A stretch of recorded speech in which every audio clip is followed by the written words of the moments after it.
দক্ষিণ ক্যারিবীয় সাগরে পৌঁছে গেছে মার্কিন নৌবাহিনীর ইউএসএস স্যামসন DDG 102 মডেলের বিশাল এক রণতরী। মাদক চক্র নিয়ন্ত্রণের অজুহাতে একদিকে যুক্তরাষ্ট্রের সমরাস্ত্রের দাম্ভিকতা, অন্যদিকে ট্রাম্পের বিরুদ্ধে ভেনেজুয়েলার যুদ্ধের বার্তা।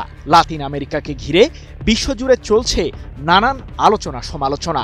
যুদ্ধের ময়দানের দাবার কোর্টে স্থান পেয়েছে ইরানের ড্রোন প্রযুক্তির বিষয়টিও। প্রায় ৪,৫০০ নৌসেনা নিয়ে ভেনেজুয়েলার দিকে এগিয়ে চলছে মার্কিন ৭টি যুদ্ধজাহাজ ও পারমাণবিক অস্ত্রবাহী একটি সাবমেরিন।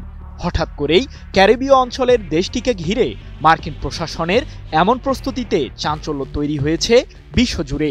এ প্রসঙ্গে প্রেসিডেন্ট ডোনাল্ড ট্রাম্পের নেতৃত্বাধীন মার্কিন প্রশাসনের দাবি, কোকেন সহ মাদক কারবারিদের ধরতেই এমন প্রস্তুতি গ্রহণ করেছে হোয়াইট হাউস, যার কেন্দ্রে রয়েছে ভেনেজুয়েলার প্রেসিডেন্ট নিকোলাস মাদুরোকে গ্রেপ্তারের বিষয়টিও।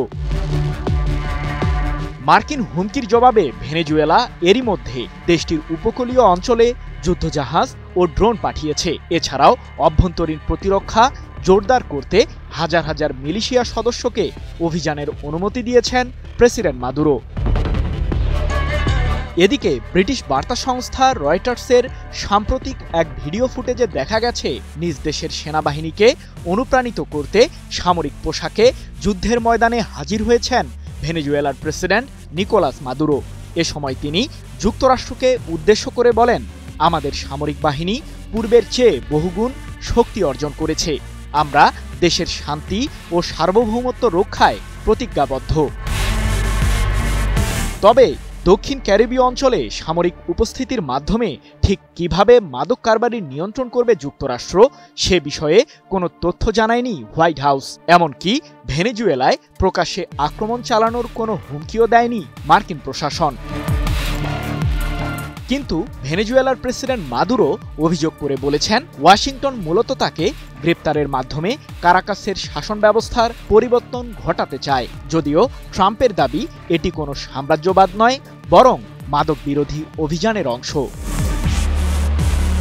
অন্যদিকে সমালোচকদের দাবি, ভেনেজুয়েলার শাসন ব্যবস্থায় পরিবর্তনের মাধ্যমে ট্রাম্প প্রশাসন মূলত কারাকাসের জ্বালানি তেল নিজেদের নিয়ন্ত্রণে নিতে চায়।